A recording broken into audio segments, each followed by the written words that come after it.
What up, random rockers? I'm a little naked,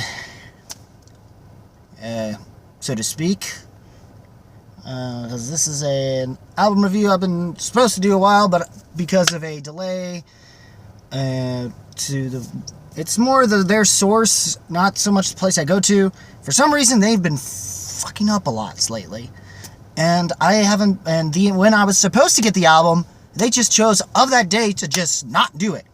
To not even send it out and say they were done. I was so pissed and frustrated. Because I really wanted to get this P4 album and no one else bothered to get it. I don't understand. Which I never had trouble last few times I had a Periphery album. I don't understand why now. I don't understand why now because I understand streaming's an issue, but it shouldn't be that much of an issue that it should be keeping us from fucking getting this thing. And I've listened to it long before the album even came out. It's frustrating. Even more so to the point where almost not worth the fact that this album, as I kind of predicted, wasn't going to live up to what I got out of Empath. And on the unfortunate part, doesn't, like most people will probably tell you, that I know of, will probably tell you this album, in comparison to the last couple of albums, more so the Juggernaut Project, and more so on the Alpha side, I guess. And even saying that same exact thing with that, putting that in towards P3 select difficulty, probably so far I think they're best. I understand it can be debatable if you're putting it up more so against the Alpha half of Juggernaut, but I could say that half more so or less, some of Omega, but more Alpha could lead to being why select difficulty is as good as it is.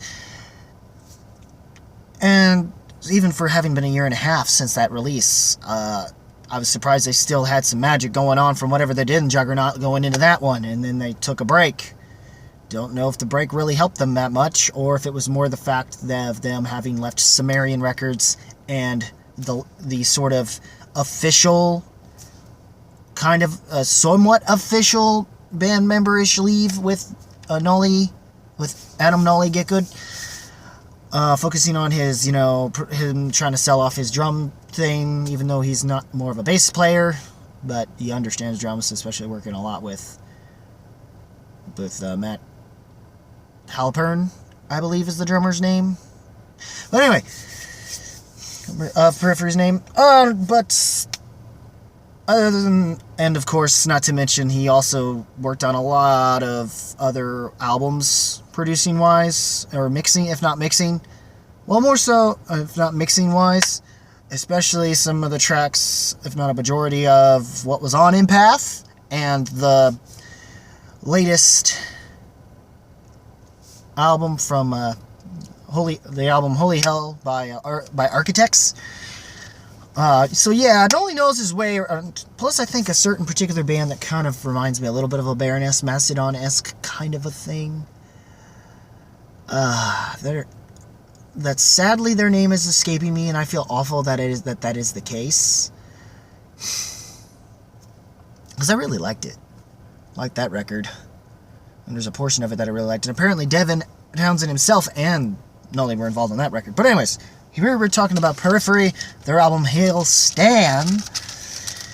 And it's only 9 tracks. And Reptile is super long. I wouldn't say it not nearly as long as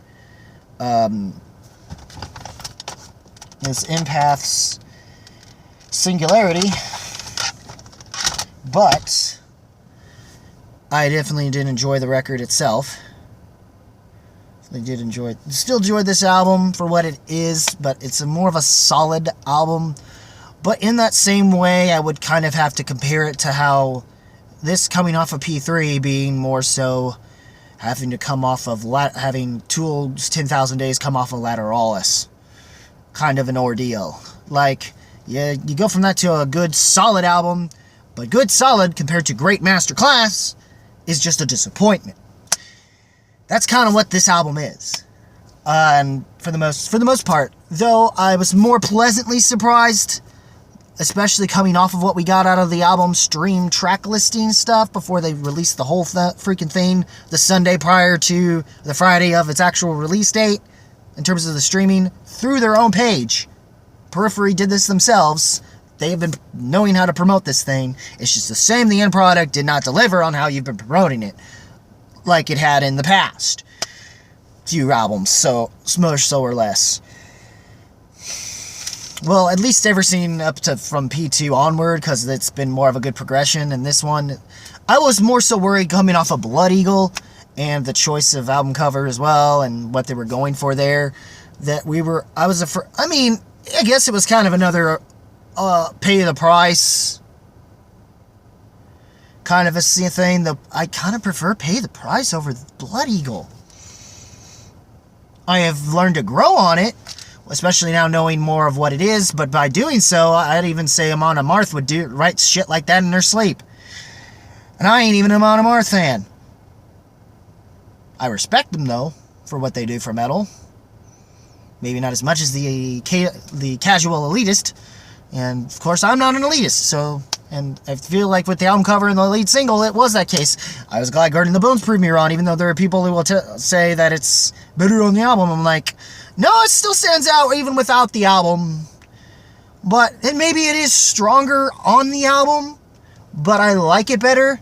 And I even have a buddy that says he liked it better, compared to another fellow reviewer that's also a fellow random rocker.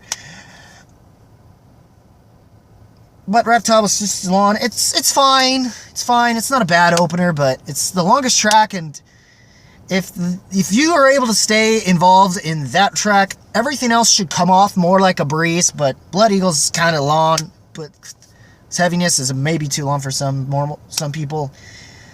And Church Burner kind of does a similar thing, but it's probably the shortest track on the record. It's more closer to a more, definitely maybe more death metal, death grind kind of a thing, and I'm not much for grindcore. I have said that before, especially when it comes to more standard or brutal type death metal. I can tolerate a certain extent of melodic death metal, or at least certain aspects of elements from melodic death metal, and of course, the more progressive death, the technical side of death metal to some extent. I'm not a death metal traditionalist, if you haven't already figured it out, nor a black metal traditionalist. Couldn't even get into Sunbather, and that's more out of the box compared to most black metal. And it, like, literally, it took Death Heaven's last record for me to get into them. I went back to check that, and then blah, blah, blah, blah, blah. But anyways, Guarding the Bones was a solid track. It's kind of typical, more closer to what is definitely...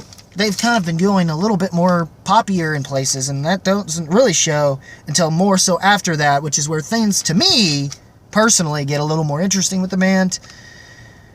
With It's Only Smiles, I mean, Church Burner kind of does deal with, I guess the burning of the churches and stuff and I'm told that this track kind of does follow up, I guess, from Reptile, lyrically, but whatever. Blood Eagle, of course, being about the Viking thing, like I said before. I'm told no, it's more Guarding the Bones that's actually follow up to Reptile, but not bad. It's Only Smiles is actually more sort of about dealing with kind of the loss and loss of someone and through funerals and stuff, and it's actually kind of a little more pop-punky, I guess you could say. I'm told it's like Jetpack Say Yes or something, a past project from one of the other members. Follow Your Ghost is fine. It's kind of more in line with what they did on more so Reptile, but Reptile and Guarding the Bones, but it doesn't do much there. It's fine, it's serviceable. Not too many people are talking about it, really, that I know of. Crush is where some people are having controversy for. For me, I find it reminiscent of the stuff I did kind of like off of the Under Oath record. After Oath's latest, Erase Me. Of the bands that seem to kind of cater into that more whatever the heck, from Enter Shikari and then the Bring Me the Horizons, That's a Spirit era kind of a thing. But I also get this feeling that it's way more Linkin Park-ish, if this is what they could have done, drastically changed into, instead of the last album we did get from Linkin Park. Sentient I think even more so I could say that about Sentient Glow, which apparently was a track from some past project that Misha Mansour and another member of the band, I think maybe Halpern or something, or maybe one of the other two members of Periphery had a different project before coming into this band, and this is something from that project, and I like it. It's like the second shortest track on the record. It's a church burner. It's fine. I like it a lot. Satellites is not a bad closer either. I almost thought it was going to be kind of another Loon thing, but it's not, and it does get a little more heavier, and then it kind of does try to bring in the string arrangements a little bit. It's definitely, Crush is more electronic, but in like a good kind of way, more reminiscent in a way that reminds me of some of the stuff, more like the good stuff off of 1,000 Suns, or at least the singles that were more electronic, more in that vein, like the good ones, the good singles, the good tracks off of it, not the other stuff that's really filler, or maybe certain electronic tracks off of Minutes to Midnight. Some people dismiss that record. I don't understand it. I think it's a better record than most people give it credit for. In fact, given that we were kind of, as much as the first two albums are considered their best and we like them now a lot more, back then, by the time Minutes to Midnight had come out, Minutes to Midnight was more refreshing than those tracks because the entirety of most of the tracks off that album were given massive radio, off of Meteora and Periphery were given massive airplay. It's insane.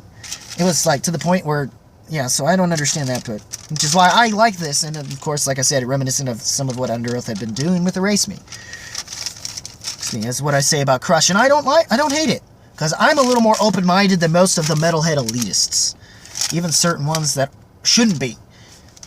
The Satellites is fine. The thing that kind of bothers me a little bit is the very end, which I am going to probably either quote in this video, or I'm going to leave a little bubble thing when on the album cover or something, in my thumbnail, I guess. Or both. More likely both. We'll see. Overall, I liked it, but I didn't. I want to do this, but it's a thumbs up. It's not as masterclass, but yet it's good enough that I could potentially get it into it. Depending on what comes out later, other than this in the year, it's gonna be tough, especially with Tool and. I mean, I still gotta revisit that Astronoid record, which I have also not yet reviewed. Would like to. Hell, I would just do a full. I'd just discography, pretty much just talk about 2 and 1 on both albums. Do it like an old school meets that, if I had to. With Astronoid at least, so people get caught up with that. But overall, I didn't. I liked it, but it just doesn't hit me as much as Impact. Impact still holds strong to me. I don't understand this Andreas Landeren guy that's basically gave it a 0 out of 5. What? What, dude? What? I've yet to see the other videos, because I'm worried that he's going to try to do something to prove his point that's not going to make any sense to me, and all it's going to do is just kind of put me into a freaking more of a tangent here. But other than that, overall, I did enjoy this. I enjoyed this a lot. A lot, but not as much as the last couple of albums. I'm at least happy to say it's not what I initially thought this album was going to be amongst the first single, Blood Eagle, and that was just Omega, the Omega side of Juggernaut meets P1, and that's like, there's a couple good tracks here that stick out for me, like Priestess and stuff, but for the most part, it's just, no, I like it when Periphery has fucking layers. And I'm glad they still do that here. But, I mean, I'd still kind of pick the alpha half of Juggernaut and the last record. Hell, you could even say Juggernaut as a whole at that point. If that's the case. And P2, maybe P2 over this record. I'm not even sure on that, really. But I could definitely tell you it's better than P1, so that's a plus.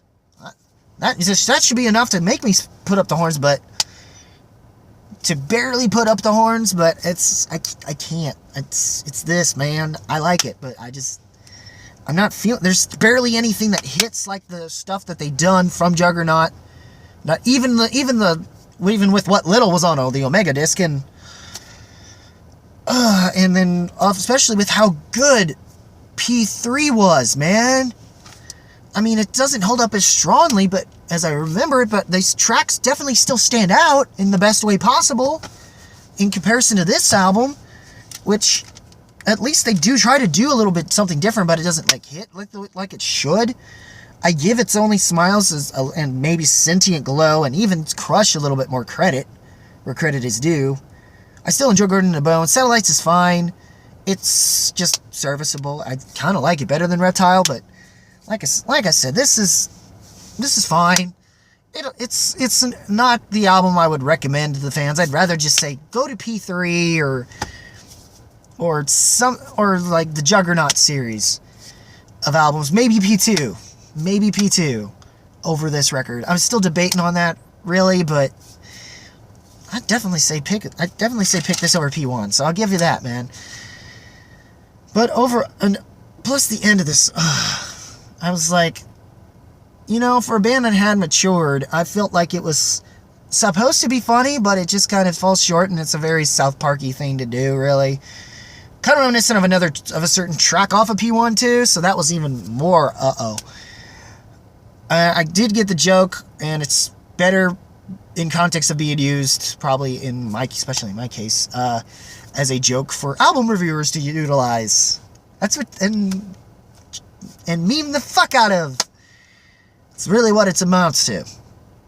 It's not like I'm not going to be an exception to the rule, probably, with this album.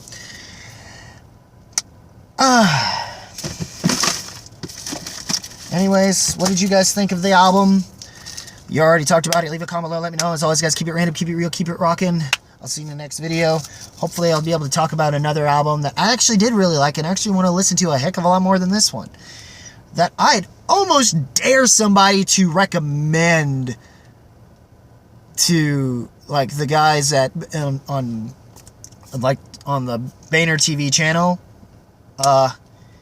to talk about, and we'll see what that is in a minute. Until then,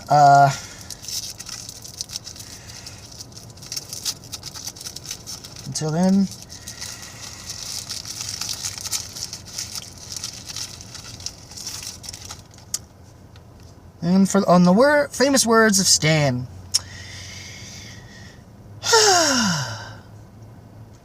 I leave you with these final words from Periphery, and from Stan himself. He wants me to deliver the message, and that is, fuck my balls.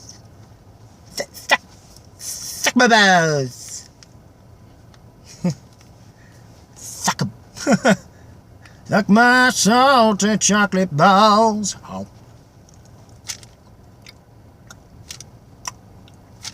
Take care, y'all.